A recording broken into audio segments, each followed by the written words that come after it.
নমস্কার, আমি শুভশ্রী সল্টলেক মাইন্ডসেটের তরফ থেকে আপনাদের সাথে আজকে একটুখানি আলোচনা করব। এই সাইকোলজিস্টের কাছে আমরা কখন যাব এই নিয়ে। আমাদের কাছে অনেক সময় কোয়েরি আসে, মানে সাধারণ আমরা তো মানুষই, I am a psychologist, but আমি তো একজন মানুষই। আমাকে কিন্তু আমার আশেপাশের লোকেরা মাঝে মাঝেই জিজ্ঞেস করে যে আচ্ছা সাইকোলজিস্টের কাছে কখন যাব, মানে কি সমস্যা নিয়ে যাব।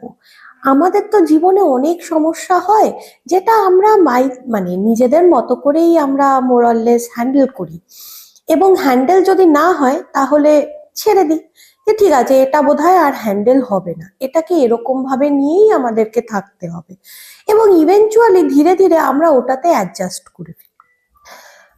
একটা উদাহরণ দিই। আমার বাড়িতে একজন মানুষ আছে যার প্রচন্ড ছুচিবাই, মানে ধোয়া পরিষ্কার করা বা অ্যারেঞ্জ করা এগুলোর একটু বাতিক আছে। হতে পারে আমার মা বাবা, শাশুড়ি শ্বশুর, হাজবেন্ড, কেউ একজন। আমরা কি করি, আমরা ভাবি যে এটা তো ওই মানুষটার একটা পার্সোনালিটি বা ব্যক্তিত্বের একটা অঙ্গ, এটাকে কি আর চেঞ্জ করা যাবে, সে তো সেরকমই। এবং সেইটার সঙ্গে আমরা যারা তার আশেপাশে থাকি তারা ধীরে ধীরে অ্যাডজাস্ট করতে শুরু করি। অ্যাডজাস্ট করতে শুরু করলেই কি অ্যাডজাস্ট করা যায়? না, করা যায় না। কি হয়? বিরক্তি, রাগ, তর্কাতর্কি, ঝগড়া। বাড়িতে যদি কারোর এরকম কোনো সমস্যা থাকে, দেখবেন সেই বাড়িতে তাকে কেন্দ্র করে একটা কিন্তু অসুবিধা সবার মধ্যে চলতে থাকে।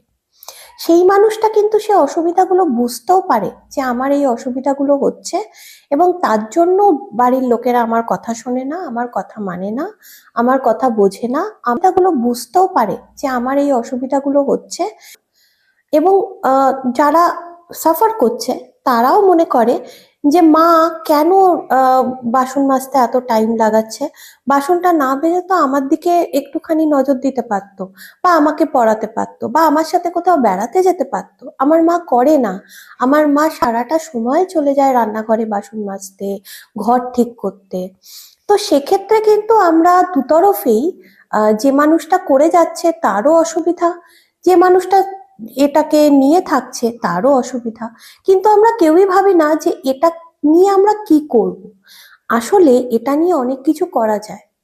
তার কারণ হচ্ছে যেই যে কোনো একটা ব্যবহার বা যে কোনো একটা ইমোশন বা যে কোনো একটা থট যেটা আমাকে কষ্ট দিচ্ছে এতটাই যে আমার দৈনন্দিন জীবনে কোথাও একটা ব্যাঘাত ঘটাচ্ছে, আমাকে ফাংশনালি ইম্পেয়ার করছে। ফাংশনালি ইম্পেয়ার মানে আমি যতটা তাড়াতাড়ি এগোতে পারতাম, আমি যতটা তাড়াতাড়ি কাজ শেষ করতে পারতাম, আমার কোয়ালিটি অফ লাইফ যতটা বেটার হতো, আমার এই ধরনের ব্যবহারিক জিনিসের জন্য সেগুলো হচ্ছে না।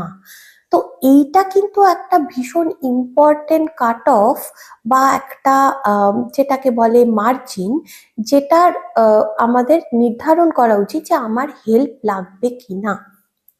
তো আমি যদি দেখি যে আমার সমস্যাটা আমাকে এবং আমার আশেপাশের লোককে এফেক্ট করছে ইমোশনালি, আমাদের বিহেভিয়ারালি, এবং আমার ফাংশনাল ইম্পেয়ারমেন্ট হচ্ছে, যার মানে হচ্ছে যে আমার দৈনন্দিন কাজকর্মতে ব্যাঘাত ঘটছে, সেইটা একটা সময় যখন আমাকে বুঝতে হবে যে না, এটা নিয়ে সত্যি কিছু একটা করতে হবে। এটাকে নিয়ে কিন্তু আমি এটাকে ভাবতে পারি না যে এটা তো সাধারণ ব্যাপার, সবারই তো হয়, অমুকের মুখের হয়, এরকম অনেক মানুষই আছে, আমিও তাদের মধ্যে একজন, এরকম আমরা ভাববো না। কারণ কোথাও একটা আমার এই সমস্যার জন্য আমি এবং আমার আশেপাশের লোকেদের মধ্যে সাফারিং হচ্ছে, এবং আমার দৈনন্দিন কাজকর্মতে ব্যাঘাত ঘটছে, আমি এগিয়ে যেতে পারছি না। সেইটা কিন্তু একটা মার্জিন যেটা আমি ক্রস করব না। আমি কিন্তু অবশ্যই হেল্প নেব, মানসিক চিকিৎসকের কাছে হেল্প নেব। আমার ফার্স্ট লাইন অফ কন্ট্যাক্ট হতে পারে সাইকোলজিস্ট, কারণ এক্ষেত্রে সাইকোলজিক্যাল হেল্প নিয়ে আমি কিন্তু প্রথমে দেখতে পারি যে আমি কতটা দূর নিজেকে কন্ট্রোল করতে পারি। সাইকোলজিক্যাল হেল্পের সঙ্গে সঙ্গেও সাইকোলজিস্টের কাছে এলে আমার একটা খুব থরো হিস্ট্রি টেকিং হয়। তার মানে হচ্ছে আমরা সে মানুষটার সমস্যাটাকে একদম তার ছোট্টবেলা থেকে কিভাবে সে বড় হচ্ছে, কোথায় কোথায় তার সমস্যা আছে, ছিল, কিভাবে এই সমস্যাগুলো তার তৈরি হয়েছে, তার পুরো হিস্ট্রি থেকে শুরু করে সমস্ত ভাবে খতিয়ে দেখা, প্রয়োজনে কিছু সাইকোলজিক্যাল অ্যাসেসমেন্ট করা, এবং তারপরে যদি ফার্দার ট্রিটমেন্টের জন্য কোনো প্রয়োজন হয় ডায়াগনোসিসের বা অন্য কোনো হেল্পের, সেটাও আমরা নির্ধারণ করতে পারি। অবশ্যই এই হেল্পটা আপনাদের নেওয়া উচিত, কারণ আমরা তো কেউই চাইবো না যে আমরা স্যাটিসফাইড বা আমরা হ্যাপি থাকি না, এবং আমাদের আশেপাশের মানুষরা স্যাটিসফাইড আর হ্যাপি থাকে না। WHO ডেফিনিশন অনুযায়ী health is a complete state of physical, psychological and social wellbeing and not just a absence of disease. তার মানে আমি যতক্ষণ না সম্পূর্ণ ফিজিক্যালি, মেন্টালি, সোশ্যালি স্যাটিসফাইড থাকবো, আমি যতক্ষণ না আমার জীবনটাকে সম্পূর্ণভাবে পরিপূর্ণভাবে জীবনটাকে যাপন করতে পারবো, ততক্ষণ কিন্তু আমি হেলদি নই।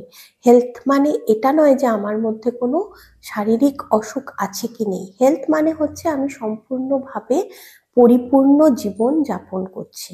তো আমার পরিপূর্ণতা যেখানেই কিন্তু বাধা সৃষ্টি করছে, সেটা কোনো সাইকোলজিক্যাল কারণে, সোশ্যাল কারণে, ফিজিক্যাল কারণে, সেইখানেই কিন্তু আমাকে থেমে সেই সাহায্যটা নিতে হবে। তো আপনাদের দৈনন্দিন জীবনেও যদি আপনার মনে হয় ব্যবহারিক, আবেগজড়িত কোনো রকম সমস্যার জন্য আপনি এগিয়ে যেতে পারছেন না, আপনি এবং আপনার আশেপাশের লোকেরা এফেক্টেড হচ্ছে, আপনার সেই সময় কিন্তু অবশ্যই এই সাহায্যটা নেওয়া দরকার। আজকের জন্য ধন্যবাদ। Thank you.